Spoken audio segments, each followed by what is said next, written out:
My name is Carlos, and I am the Grand Geek Geezer, reading and collecting comic books since 1973. Here we discuss all things comic book and superhero related. Today, we will discuss the new Superman movie with my fellow Geek Geezer, Ray. Yes.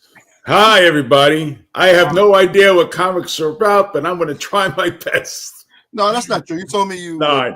As a child, you read lots. In fact, Superman comic books, right? I did. I read a lot of comic books when I was a kid, so I'm going from memory. But remember, we are geezers, so We are geezers. So a little dimension might kick in every once in a while. Oh, just so we know, massive spoilers. If for whatever reason you haven't seen the new Superman movie, and we spoil it for you, you have been warned. Yes. So here we go. That's right. I want to start with the beginning, and I want to ask you a question, Ray. Did you ever hear of hashtag wallets closed? No. This was the controversy before the Superman movie even occurred. There were fans of the Snyderverse of Henry Cavill. Am I saying it right? Cavill? Yeah. Cavill. They were really upset that they were changing the tone and that he was not going to continue his run as Superman. Oh, okay. Yes. They we try not to get too political, but it is somewhat political. They were worried about woke stuff. They were worried that they were softening up too much. And they were just worried about it being maybe, cartoony. In all fairness, his Superman, Henry Cavill. His I can't pronounce his name. His Superman's a little darker, especially if you go back and take a look. There's a little bit of a darker edge to it. But anyway, so they were so against this, right? They were telling people not to go to the movies. So don't go see it. Don't go see it. Well, that'll key into one of my questions about the Superman movie. Okay. About being dark. Yeah. Yeah. They created this hashtag while it's closed. They even encouraged people, and this is mostly one site. And I honestly, I kind of think they were doing it just for to get subscribers, to make a name for themselves, make a splash. But they're even telling people to, how when you go online to get the seats and you have X amount of time to select your seat, basically to take up seats that way, but never purchase them. So people have a hard time getting tickets. So they're telling people not to. The good old days, the good old protest days. Yeah. So they're telling people not to spend the money, and yet they went out and they got a billboard, an LED mobile billboard. It went right down the middle of Manhattan, right? Yeah. And it had this, Henry Cavill is Superman, hashtag while it's closed. Nobody cared. Wow. And then the end of that. And then the end of that. And the movie opened up very well. And it's doing very well. I don't know. You can argue whether or not it's the best one, money-wise, box office, but it's actually doing very, very well. I think it's probably generational, like James Bond fans. Like my son loves Pierce Brosnan as James Bond, but I love Sean Connery as James Bond because it's who you grew up watching, So I think it depends, maybe. I'll before you start on the Superman 2025, Carl. There's I read something about Dean Cain. Yeah. Joining ICE. Very disappointing. Superman would have never joined ICE. I'm just saying. So, I know, not to get political, right? But yeah, I know. He's very, very extreme right, and I guess that's what you do maybe when your career isn't going anywhere anymore. I don't know. Honestly, I never liked them as Superman. I never liked the show Lois and Clark anyway. Oh, okay. I never did. I mean, it's there. You have to acknowledge it, but All right. So go ahead. So we can have this thing where, like I said, I've been reading comics since 1973. I have a comic book collection of like over 19,000 that I cataloged and keep track of. And you were more of like a normal person who read comics as a kid and then stopped, right? I just didn't like reading books. I like reading comics. Hey. My vocabulary wasn't as good as maybe other kids in school, but hey, at least I knew Archie and Veronica if they had got it on or not. So I'm just saying. Oh, there you go. Yeah, that's it. I read those. Mad magazine, read that too. Mm-hmm. I got older, but I was an escapist. Probably like a lot of the people that are watching this podcast, yourself. I grew up in a somewhat dysfunctional family, and that was my way of escaping into another world. Yeah, actually, we share a similar thing where I was growing up in the Bronx in the 70s was pretty rough. Yeah, My same. parents didn't want me going outside, getting into Yeah, trouble. yeah. I mean, at some point, my parents shipped me out to Long Island, but yeah, it's growing up. I think that's what they were scared of. Yeah, So I just took solace in reading comics and baseball, and which is baseball, of course. But that's another podcast. right. That's a Diamond Geezer. Let me ask. Okay, start Yeah, off. no, so I saw the Superman movie. Okay, I liked it a lot. Maybe not for the same reasons you did, but if you had to come up with one word to describe the Superman movie, this new one, 2025, what word would you come up with? Oh, a word is hard. Or a sentence? A sentence. Okay. It would be this is the comic book Superman. Ah, okay. It's very accurate to well, I'm sorry, not accurate, very inspired from the actual comics. You see, I think it started with the Christopher Reeve series, which obviously was great, but I'm not comparing the two. It's two different things, two different times. Right. They sort of, you take the comic book and you try to translate it to the real world. Here, I feel like they took the real world into the comic book universe and stuck in it. If you can understand the subtle difference, right? I mean, we have a flying dog, Yes. and that's like nothing in the comics, and that's never been done before. Yes. Probably because of the special effects, back in Christopher Reeve's day was just you couldn't do that, but now you can. So yeah, that's how I would put it. I wanted to ask you because they were wisely avoided the whole origin thing. We've seen it a million times. Everybody knows it's iconic. Yeah. And they start in the middle of a story. Yeah. How did you feel as someone who's not familiar with this kind of setting? How did you? Is it confusing for you? It was at first. It wasn't like mind-boggling confusing, but it was confusing when and I got it right away. Probably maybe it happened early, but I got it right away when he's with Lois in the newsroom, and they're already having a relationship. They already have a relationship going on. And I think there was a clip, and Jimmy Olsen's making his comments to the both of them about the fact they have a relationship because he's suspicious of it. And then next thing you know, he's cooking for her apartment. I'm like, oh, okay. So they're all in already in this. There's no origin story to this, which, I like the origin story, but by the same token, so I wondered if you didn't watch Superman, if you're like one of the 3 people on the entire face of the planet that didn't watch Superman, you would be annoyed maybe. So what's this relationship about? But I think they did a good job in assuming everybody knows Superman. Mostly everybody that cares to even watch this movie knows the origin story. And even if you're a kid and you're watching it for the first time, your parents told you about it. You know about it. So I thought it was pretty cool. I actually liked the idea. Went into it, and it saved probably could have been the 4-hour movie if you went to the origin. So that was pretty cool. I liked. At first it threw me off, but I liked it. I enjoyed it. What did you think? It was very interesting. I did like it, but then I worried about the casual, Superman fan if it would follow it or not, because you open up with this powerful superhero, and most powerful as far as the public is concerned, and then he's lying in the snow bleeding, and you're going like, what the, what could do this to him? Yeah. And so it grabbed you right away. And is that the first time, by the way, that he was bleeding? I don't remember Superman bleeding ever. Not in any of the movies, no. Right. Oh well, in the Christopher Reeve one where they took his powers away, I think it was Superman 2. Okay. He took his powers away so he can be with Lois. He's in that diner and that bully. Yes, but he's humanized there. But he's human, right. Yeah. So that was weird. The bleeding was weird. Him spitting out the blood, and I'm like, okay, so this is like a different dimension Superman for me. It was a bold choice because look, let's face it. If he's just kicking ass and not bothered by anything, that's not much of a struggle for a hero. Right? The hero has to overcome the odds. He has to face a thing bigger than himself and overcome it.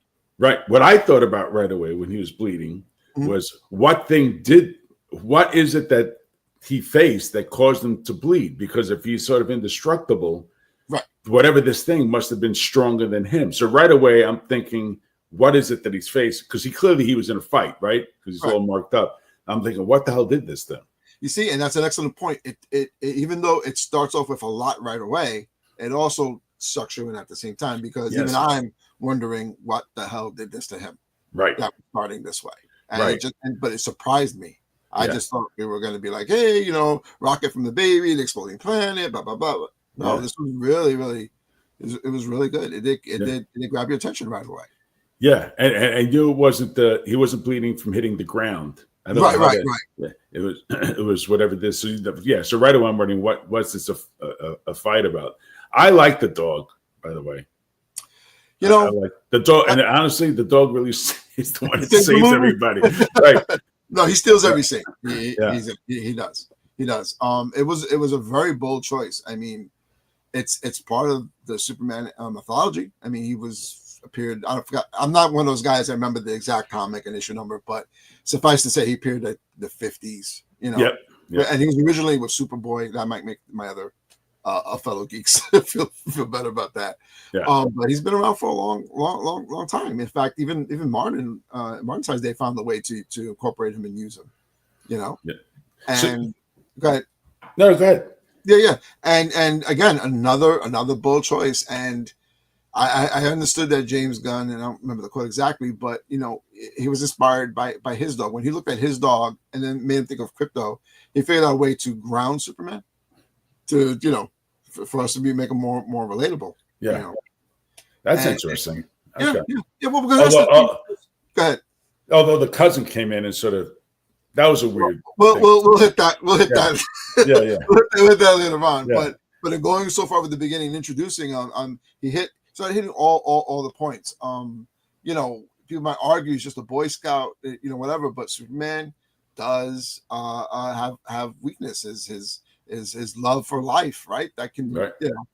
Right. That can be a thing there. Now the robots really surprised me, because that surprised me too. I don't think I've ever seen that before, right?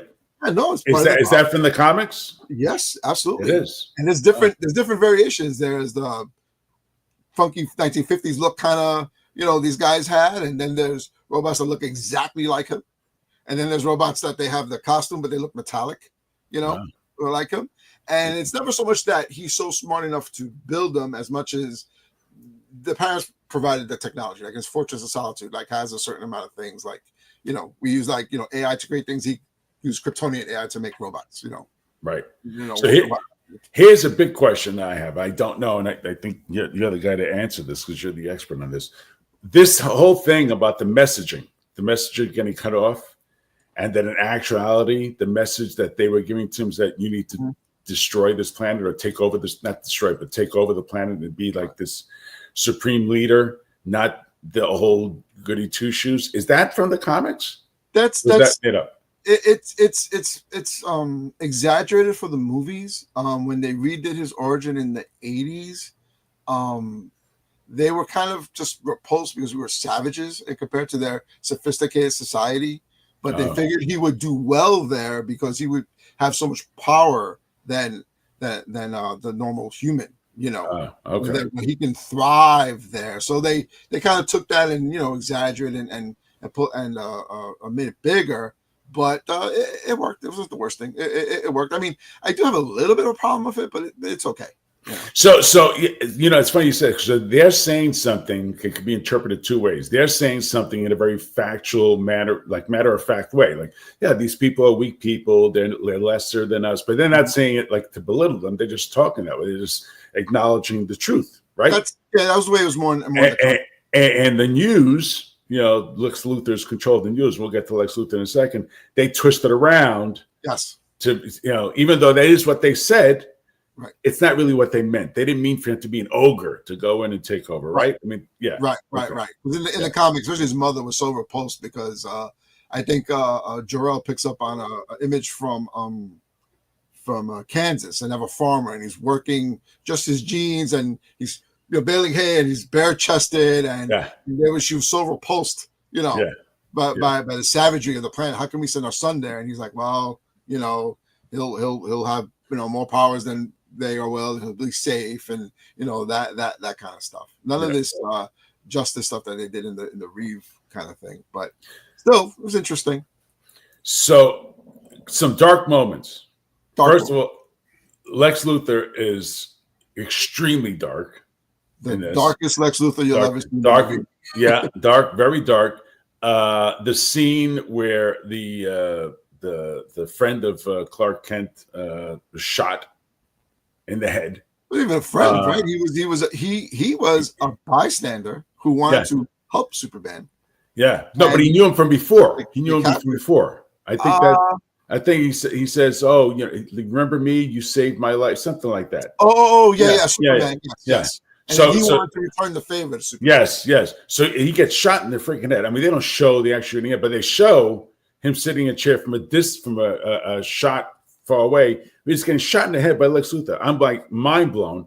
And then seeing Superman suffering from the kryptonite exposure, turning into some just like a corpse.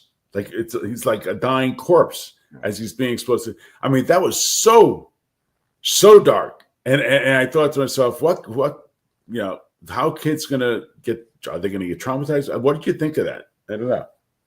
I mean, kids today are exposed to a lot worse things, I'm sure, but that whole thing, that whole part of the story was just a little rough on me in general.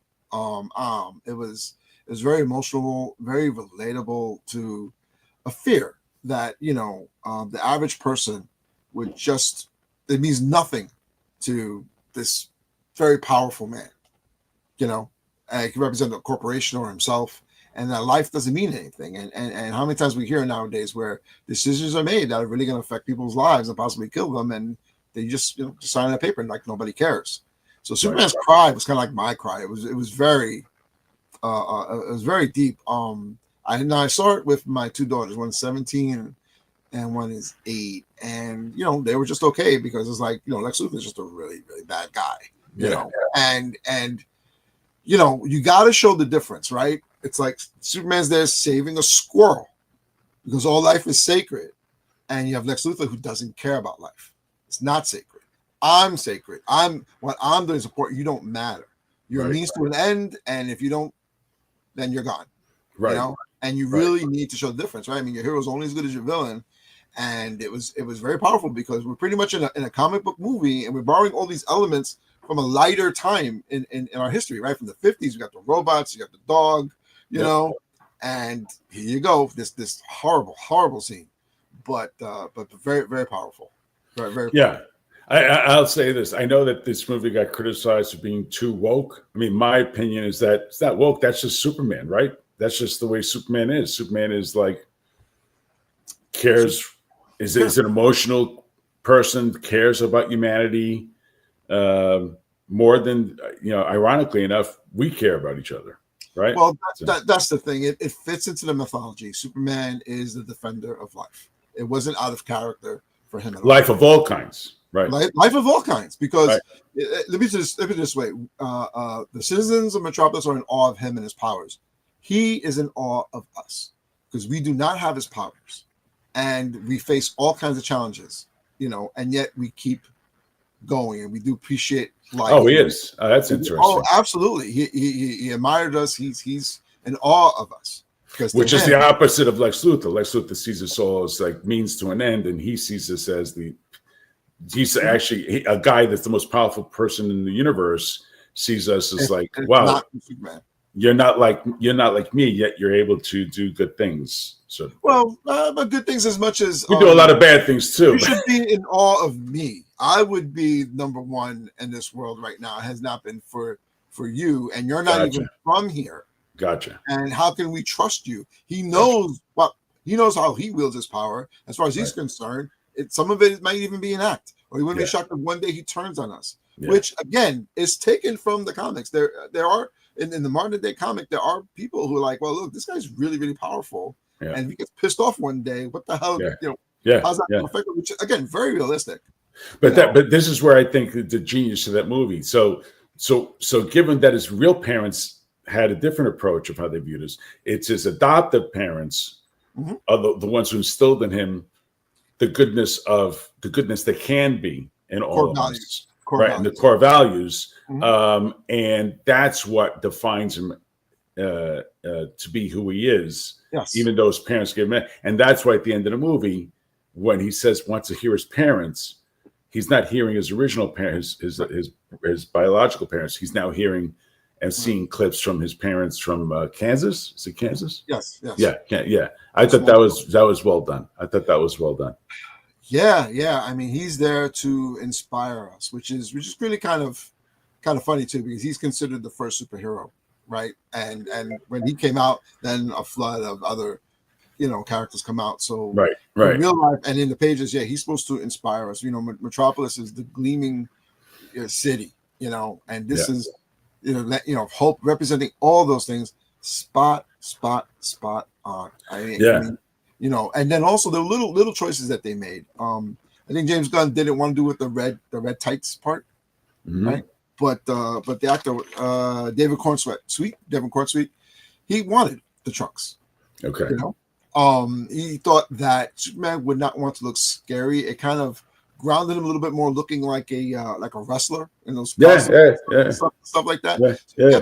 You know what? When you look at him and Henry Cavill's Superman, you're tempted to get rid of the silly shorts, but Reeve made the shorts work, and you know what? Cornsweet makes the shorts work. Yeah, it's who he is. It worked just fine. Yeah. What do you think of the change in the logo, in his S logo? I like it. See, I'm wearing it. I like it. Yeah, you like it? Yes. Is that from the comic books? Does it look like that, or is it more of an S, the traditional S that we see? If you're a Superman fan, there were these this animated shorts made in the 40s by a man called Max Fleischer Studios. Yes. The art is so good, it holds up today. Gotcha. And then the fact that it's all done by hand. And this S is closer to that. Like the Tiffany Yankee logo. Oh, here we go. No, it's true. It's true. I was very impressed with it. I mean, that's true genius, right? When you're an artist, when you create something that transcends time, and the image you create just transcends. Doesn't matter when you're looking at what period you're looking at it. It's beautiful, or at least it affects you. I've been dying to ask someone this, especially someone not familiar with the comics in general. How did you feel about the Justice Gang, which really is the Justice League? Like, what was your impression? Were you confused by them? You didn't think they were necessary? What did you? I was a little confused why they called it the Justice Gang, but I'm thinking, okay, maybe that's a precursor to be calling the League. Yeah.